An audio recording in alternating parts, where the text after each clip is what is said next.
They beat, torture, hold illegal trials. Prisoners of war have combated immunity. They execute unarmed prisoners, organize massacres.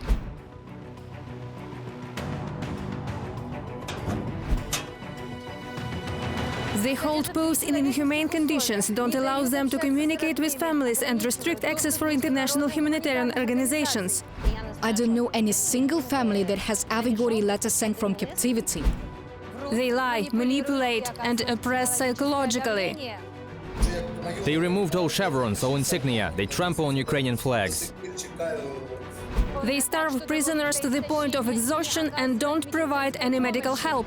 He says when we came here, the apricots were blooming, and now they're falling rotten on the ground and we're not even allowed to approach them. While Ukraine is spending millions of hryvnias to keep prisoners of the aggressor country's army, Russia and its henchmen in the temporarily occupied territories are torturing and killing Ukrainian prisoners of war, committing new war crimes. What will be the responsibility? Watch in the special report Executioners and Sadists, the real face of Russia's saviors.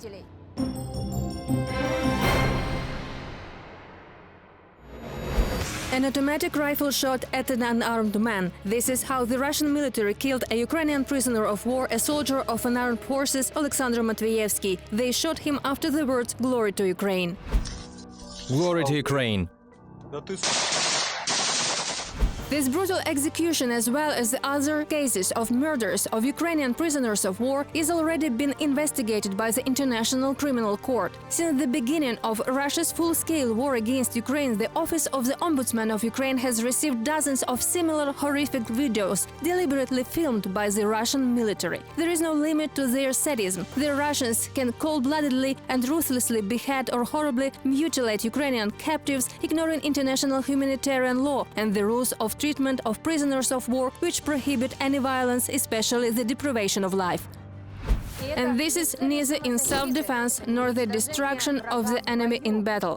These are deliberate and brutal murders and carrying out the criminal orders of military leaders. These are acts that have all the hallmarks of a crime against humanity and of a brutal war crime. Even if it takes years, everyone will be held accountable for these crimes. International crimes have no statute of limitations. This means that the people who committed crimes with their own hands, the people who gave the orders, made the decisions, or that made the commission possible, will be held accountable sooner or later.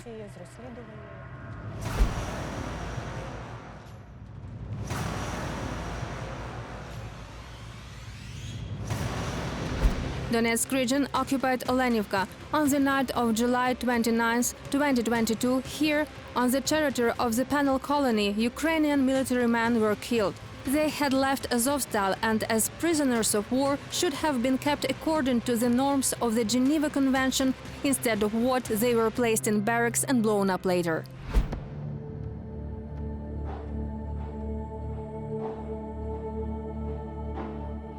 For almost a year since this terrorist attack, Russia has not provided Ukraine or the families of the Azovstal defenders with any information about the number of the dead or the names of the survivors. The bodies of those killed were returned only recently. Among them was member of the Azov regiment Sirhi Petrenko, a defender of Mariupol since the first days of the full-scale invasion. My Sirhi's fellow sent me a list. I already had such a premonition of something. In the list of the dead, I saw Sirhi's name, surname, date of birth. What I remember is I just fell on the floor. I was just hysterical. I did not understand. It seemed to me all untrue, like for most families, until there was the DNA match. Because those lists were just published on some Russian public forum. The realization of the terrible loss came only after the bodies were returned and the DNA examination had been carried out. All had decided to find out the details of what had happened from Sirhi's surviving brothers only as time passed. They said they went to bed as usual and they woke up to loud explosions. Everything, of course, was in smoke. They could hear he was screaming among the wounded. They began to aid at once. Sirhi's fellow straight away told me that he was the first to see him and tried to revive him. checked for a pulse, and there was no pulse. He ran on when he heard that they were wounded. They were pulling everybody out, trying to, let's just say, they didn't have any capability to provide them with first aid, maybe just to put bandages using their own clothes. The guys were just bleeding. The Russian side never allowed representatives of the Ukrainian authorities or independent experts to enter the colony in Olenivka. International experts are convinced that the cause of the explosion was a thermobaric weapon, and satellite images show that the colony was blown up from inside. Then there was information that they were urgently cleaning this barrack, putting something in order, carrying out repair work. I publicly said that they were doing everything to cover up the traces of the crime. No one was ever allowed in. This is a case that definitely needs to be investigated both nationally and internationally. I am waiting for the facts and evidence to be made public to prove Russia's purposeful intent regarding the deaths of the Ukrainian prisoners of war who were held there. Right now, the international commission that was sent by the United Nations is not functioning. They said as far back as I think a year ago that they were not allowed on the site and could not do anything. But this issue is open, including for the international community, because this is not just a very cruel and brutal crime, but it is our common responsibility not to let this page just be turned. We appealed to the Red Cross, the UN, we organized a trip, and some of our families managed to go to the UN office, the Red Cross office in Geneva. And they just kept telling us that they were very concerned, that they really want to go there, but because of shelling there, they can't. The widow of another Mariupol defender who was killed in the terrorist attack in the colony tells about how Ukrainian prisoners of war were kept in Olenivka. Major Sirhi Petrenko was the commander of the Azov Repair Company. He went through Shirokino, participated in the battles in Mariinka, Krasnohorivka, on the Svitlodarsk Bulge, and in the defense of Mariupol.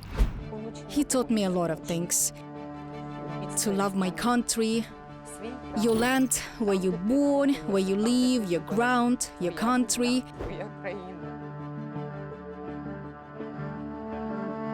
My little girl managed to absorb all of it. I call the intercom, and she says, "Glory to Ukraine." If you don't answer "Glory to Heroes," she won't open the door, even if she knows that it's me. And the youngest son is the same. The decision to leave Azovstal was not easy for the military, but staying meant death. At that time, no one could even imagine that 2 months later they would die in the place where the Russian side had guaranteed their inviolability. We didn't surrender. That was an order. Everything we could do, we did. Just imagine 86 days, 24/7 you get bombed. That's what it was. After moving to Olenivka, the occupants let the captives call their families. They called, confirmed after maybe a week or two, so it seemed to me that everything was quite prompt, which meant that everything was under control as promised. That was the only authorized call. Further, they had to find loopholes to communicate. I was so stupid. I asked him if they got socks, underpants, t-shirts, all the things as promised. He wrote back to me asking what I was talking about. They went out in the clothes they had and shared those things, everything that they had. In the last text messages, the fighter reported they were being held half-starving. Today I remembered their Philly sausages, how much I wanted them. Today at lunch we were supposed to have their cabbage soup, potatoes, cabbage and water, maybe some leftover chicken. But they ran out of potatoes, so they brought wheat. Everyone was so happy. Then we tried it and it turned out that it was uncooked and diluted with water without any salt. Guys only talk about food. We dream about herring, we dream about potatoes and skin. He said when we came here, apricots were blooming, but now they are falling rotten on the ground and we are not even allowed to approach them. He says we can't get up in the morning for formation, the guys get lost. The tea is just in water, that's all. Buy some honey, put it in the fridge, let it wait for me. And go and buy some sallow and sort it like you do. I went, sorted it, bought it, put it in the fridge, bought honey and said everything is waiting for you.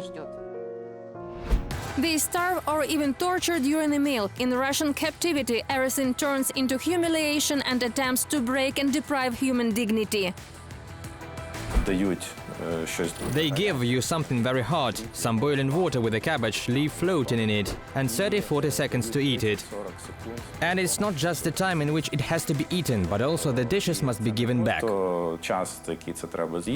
Devoured, seen and exhausted. This is the condition in which Ukrainian prisoners of war come back home after Russian captivity. Glory to heroes! Guys, we're at home, we survived. This footage from the coordination headquarters for the exchange of prisoners of war shows Maxim Kolesnikov, a serviceman of the armed forces of Ukraine. Having stepped off his native land, he is impatiently and greedily eating an ordinary apple. Eating fresh fruit for the first time in a year, it's even scary. Bon appetit! Amazing. Since then, all prisoners returned from Russia are greeted with apples and fresh fruits. I've been dreaming about this apple for a year. After staying in Russian jails, Ukrainian prisoners of war often return in a terrible condition, extremely emaciated, with neglected severe wounds, aggravated chronic disease, with psychological traumas due to torture and pressure. Some of them are on the verge of death. This is what Oleg Mudrak, the legendary commander of the 1st Battalion of the Azov Regiment of the National Guard of Ukraine, looked like before his Russian captivity. He trained with these weights every morning. And this is what his relatives saw after him returning from the colony in Olenivka. He lost a lot of weight. He was 115 kilograms, and when he came back, he weighed 56 kilograms. He was unrecognizable. Oleg did not say anything when he came, only said that they had to sing the Russian national anthem. But Oleg said that he would not sing the Russian anthem, and they told him that in this case, he would not eat in the next morning when they had breakfast. He said, "I have my own anthem, the anthem of my country, and that's it." Shortly after returning home, Oleg's heart stopped. A survivor of the cynical Russian terrorist attack in Olenivka, he was unable to overcome the consequences of exhaustion in Russian captivity. This sudden death was a blow not only to his family, but also to his fellows, friends, and everyone who knew the commander. When he arrived, I saw that something was wrong with him, apart from the fact that he had no beard. Only later I realized that he had no eyebrows. I said, "What's wrong with the eyebrows?" He said they were taping them up with sticky tape. They were just messing around.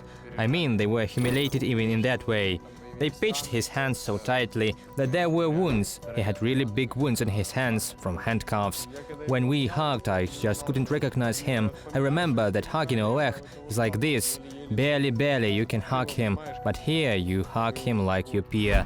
Many videos testify to the psychological pressure exerted on Oleg Mudrak in Russian captivity. The well-read, well-versed in history and military affairs, Ukrainian prisoner was constantly interrogated by the Russian military, by collaborators from Olenivka, by the Kremlin propagandists. They made videos with him. What is your attitude towards the Nazi? I have nothing to do with them.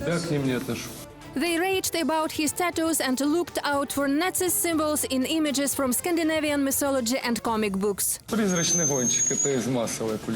Ghost Rider is from mainstream culture. This is Marvel's film. The main character is Nicolas Cage. He punishes impure souls, sinners, with his withering glance. And in the symbolism of the Azov Regiment, the monogram with the intersection of two letters, meaning the idea of a nation. So you think this is not a swastika? This? Where is the swastika here? No, this one. This is the letter N and the letter I. And what do you call the swastika?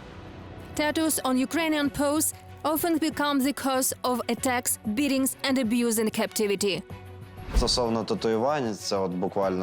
Regarding tattoos, they make you peel them off with their fingernails. One fighter had a tattoo dosed with boiling water. Interrogations, physical and psychological violence are only part of the methods used against Ukrainian soldiers in captivity. Many are literally tortured, many are mutilated. The Ukrainian serviceman tells us how the Russians and their accomplices in the occupied territories welcome newly arrived prisoners. There was a reception. Everyone was going around in a circle. It was very painful. People fainted. I went in. They asked me a question, cursing. He said, "Do you want to be pissed on or beaten?" I mean, it had a different context. I didn't have any other choice, so I said, "Beat me." They told me to lie on my stomach. One of them put his foot on my neck, and the two from the sides just started hitting me with 2 sticks. They beat me carefully, without injury, so to speak. They beat me on my bum, on my legs, my heels, and on my genitals. Beatings during interrogations to extract confessions and beatings for entertainment. Shooting civilians, looting, in general war crimes, which I did not commit. The interrogation lasted for 6 hours in a mask, in handcuffs. I was sitting there, seeing nothing, and whoever came in could have hit me with a machine gun, buttstock, face, feet. Some in the neighboring offices were tortured with tasers. I had guys playing with them. Old Soviet tasers, I realized, because they said, "Put more voltage, put less voltage." There were 20 of us. And about 10 offices, and someone sat with me in the next office. Там примерно 10 кабинетов, и со мной кто-то сидел в соседнем кабинете. And they tried to demoralize all those who were taken prisoner by Russia by lying that Ukraine has no plans to return its prisoners, as well as by abusing state symbols. It was supposed to be an honorable captivity with the preservation of standards, weapons. That one was the condition. The second condition was a single camp, all the requirements of the Geneva Convention. That there would be no cameras, no propagandists, that a certain interrogation procedure would be preserved, but without excesses. We didn't believe in that, of course. As Chancellor Bismarck used to say, a treaty with Russia is not worth a scrap of paper it was written on. They took off everyone's chevrons, removed all insignia, trampled on Ukrainian flags. We told them that we have never torn off their flags from their guys. In their treatment of Ukrainian prisoners of war, the Russians are violating all norms of international humanitarian and criminal law. They are regulated by the Third Geneva Convention. It requires that from the moment of falling into the power of the enemy, under any circumstances, to treat prisoners humanely. Intentional killing, unauthorized treatment, infliction of suffering and serious harm to health are recognized as war crimes. Prisoners of war cannot be tortured to obtain any information. The use of reprisals is strictly prohibited. Категорически запрещается. The Geneva Convention gives various guarantees of the rights of prisoners of war. They must be kept in proper conditions. They must be given medical care, they mustn't be tortured, be able to correspond with their families, fulfill their religious needs, and many other things. When you read all this and then compare it to what it actually is like there, you get the impression that it is about another reality, such a huge difference. It's hard for me to say what else the Russian Federation is not violating. Both Ukraine and international organizations have recorded facts of violations of the rules for the treatment of prisoners of war by Russia. The scale is shocking. 86% of Ukrainian soldiers who have returned home have reported direct physical torture by the Russians. And the United Nations has data of 2 cases in which Ukrainian soldiers in Russian captivity were tortured to death. The Prosecutor General's Office of Ukraine has opened 94,000 criminal proceedings for violations of laws, customs of war, and war crimes connected to the crimes that were committed by ordinary soldiers, ordinary commanders, FSB, officers, representatives of the Russian Guard, and representatives of the occupation collaborative administrations that cooperated with them. Ukraine is promoting the creation of an international tribunal that would punish the top Russian leadership precisely for the fact that they unleashed this war of aggression against Ukraine. The International Criminal Court is interested in fighting the so-called big fish, that is, those who, according to the line of orders and commands, are, let us say, at the head of the commission of all these crimes. The number of Ukrainian prisoners of war in Russia is unknown. The Ukrainian side does not give even approximate numbers, as far as Russia does not provide any data on this at all. Although, according to the Geneva Conventions and international treaties, it is obliged to notify Ukraine of anyone held in its captivity and provide detention in places remote from the front line, guarantee security, protection and everything necessary until the moment of exchange. But Russia is withholding this information. The relatives of the captured military personnel have had no information for months about where their loved ones are and whether they are even alive. Exhausted with signs of torture, so thin that their relatives hardly recognized them, after months of not knowing their whereabouts and fate, they are in the photo in the courtroom. Russia is holding an illegal trial of 22 Ukrainian prisoners in Rostov-on-Don. They could be jailed for 15 years or even for a lifelong imprisonment. Russia calls them Azov servicemen, but actually there are several civilians. The cases are absolutely politically motivated, and all guarantees of the right to a fair trial have been violated. This itself constitutes another element of a war crime because prisoners of war have combatant immunity, a privilege that protects them from persecution just because they take part in hostilities. So in fact, Ukrainian prisoners of war are being tried for defending the state from Russian aggression. Charges are fabricated. Prisoners of war are accused of serious crimes. The Azovites taken to the Donetsk pretrial detention center were prepared for such a trial. For this purpose, cages were built on the stage of the Mariupol Philharmonic. Basmani justice, even though we keep saying that we are contract servicemen, we are working within the framework of our legislation, fighting in our country and defending our independence and consularity. We have already been accused of fighting against the so-called DPR. There is no presumption of innocence. There is no evidence yet. There are no courts, but they are already illegally removing our prisoners of war status, which is impossible to be removed legally. And then they are constantly hanging articles on you. So this ends up with the death sentence. Russia literally disposes Ukrainian prisoners of war as its property. 11 Ukrainian prisoners of war were handed over to Hungary without coordinating or even notifying either the official Ukrainian government or the families of the prisoners.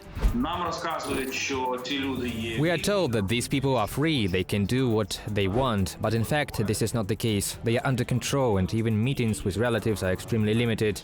The consul, the ambassador, is not allowed to visit them. According to Ukrainian intelligence, Russia plans to continue transferring Ukrainian prisoners of war to Hungary, violating the norms of extradition, which say it can be done only to the country of origin. Ukraine is in compliance with the Third Geneva Convention of the treatment of prisoners of war. Russian servicemen are held in completely different conditions than the Ukrainian military in dungeons in Russia and in the occupied territories. This is one of such places where Russian prisoners of war are held. Here they are provided with communication with their relatives and the possibility to receive parcels from them, medical assistance, clean cells, clothes, bedding with a warm blanket, sanitary and hygienic conditions, 8 hours of sleep and a balanced full 3 meals a day. And an ordinary apple in the menu of soldiers of the aggressor's army here is not a delicacy at all. Today we have wheat porridge with meat and sauce, pea soup, salad and bread. Do you cook it yourself? Yes. Are you doing it well? Of course, we cook for ourselves. What we have in the store, we buy it there. Mostly sweets, cookies, candy, coffee and tea. The camp for Russian prisoners of war is located in the west of Ukraine, hundreds of kilometers away from the zone of active hostilities. This is in line with international norms because prisoner of war camps should be out of reach of weapons, unlike Olenivka, the infamous one where the crime, the mass murder of Ukrainian prisoners of war took place, which was not far from the front line and was deliberately located in such a way for them to be covered by our POWs. There are representatives of the organization Soldiers' Mothers in Russia who officially admit that Ukraine treats Russian prisoners of war well. Той табір, який у нас, він розташований далеко там. And this is a furniture-making workshop. Captive Russian soldiers and surgeons work here, but officers, according to the Geneva Convention, work there only at their will. They also get a salary, not less than 30 hryvnias a day. Russian prisoners can save it or buy something in the store, which is also located on the territory of the camp. They provide us with earnings for personal expenses. I had a call home directly from this camp, talked, said that everything was fine with me. The administration is quite decent, punctual. No nagging, nothing like this I haven't noticed from their side, although I, of course, perhaps even expected otherwise.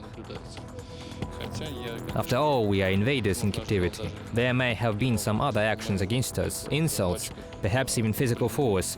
We are held with dignity, so there is nothing to complain about. Действия относительно нас, то есть оскорбления, возможно, даже физическое воздействие относятся достойно, поэтому жаловаться не на что.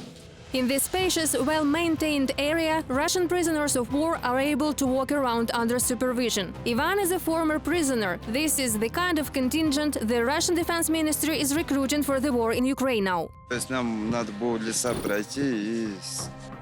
We had to go through the woods, dig in and hold this position until the next one come.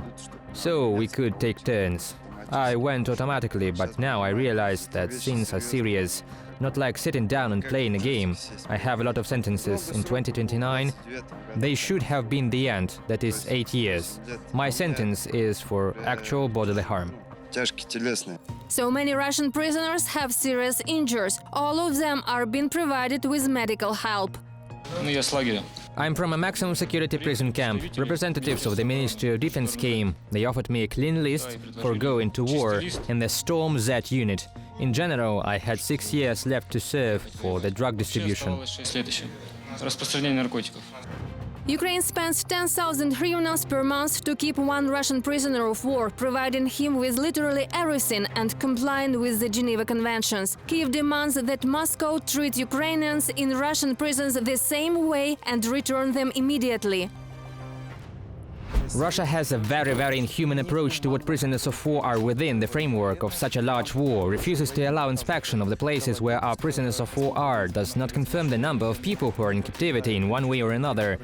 It is very heavy-handed and very inept in its approach to the negotiation process itself, so it would be necessary to involve, and Ukraine is involving our international partners in order to negotiate, and accordingly, in all directions with dozens of difficult negotiation platforms, these talks take place about getting all in all. Negotiations continue on a daily basis. Забрать, получить всех на всех. Переговоры продолжаются ежедневно. Ukraine will achieve the release and return of each of its defenders, as well as the fair punishment for the brutal torture and execution of Ukrainian military servicemen in Russian captivity. The atrocities of the Russian army have once again shown the real face of the Russian military, who calls themselves an army of peacekeepers and savers in front of the whole world. But because of them, for many years, Russia will be associated exclusively with a terrorist group the whole civilized world is fighting against. Olha Mihaluk, Special Report.